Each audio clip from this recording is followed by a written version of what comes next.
नमस्कार. ही कढाई गरम करत ठेवली आहे. कढई आता त्याच्यामध्ये तेल टाकून घेऊया.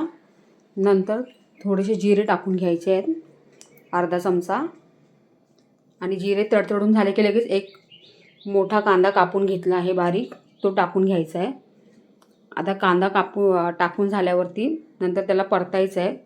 एकदम त्याला ब्राऊन नाही करायचं आहे, त्याला एकदम असं ट्रान्सपरंट ठेवायचं आहे. जास्त भाजायचं नाही, नॉर्मल भाजतो तसाच भाजायचा आहे. आता हा भाजून झाला की नंतर ह्याच्यामध्ये हळद टाकायची आहे, पाव चमचा छोटा.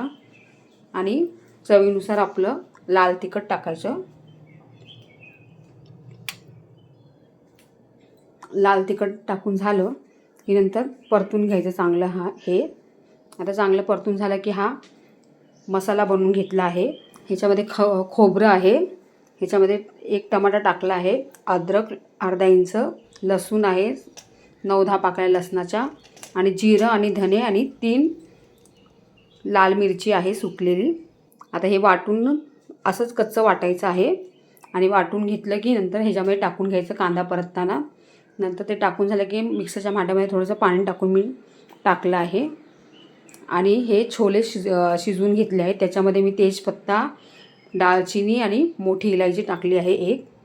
आता हे शिजवून घेतलेले छोले आपण हा मसाला चांगला परतून झाला, याला तेल सुटूपर्यंत परतून द्यायचं, झाकण ठेवायचं आणि परतून घ्यायचं. हे बघा चांगलं तेल सुटलं आहे. आता हे छोले आपण ह्याच्यामध्ये टाकून घ्यायचे. छोल्यामध्ये मी मीठ टाकलं होतं शिजवताना, म्हणून नंतर आपण टाकायचं नाही आहे. आता मस्त झाकून हे बघा मस्त छोले तयार आहेत. ही सकाळची धावपळीमध्ये मी हा व्हिडिओ शूट केला आहे. सकाळची टिफिनची धावपळ असते त्याच्यामध्ये.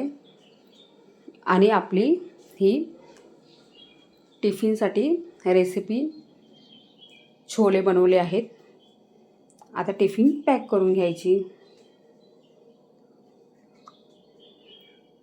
आता हा टिफिनचा व्हिडिओ तुम्हाला कसा वाटला मला कमेंट करून सांगा. आणि प्लीज माझ्या चॅनलला सबस्क्राईब करा, लाईक करा आणि शेअर करा. हे बघा मस्त असे थोडेसे असे घट्ट छोले बनवले आहेत. म्हणजे जास्त पातळ नाही का जास्त घट्ट नाही, दरदरीत बनवले आहेत. तर तुम्हाला कसे वाटले हे मला कमेंट करून सांगा.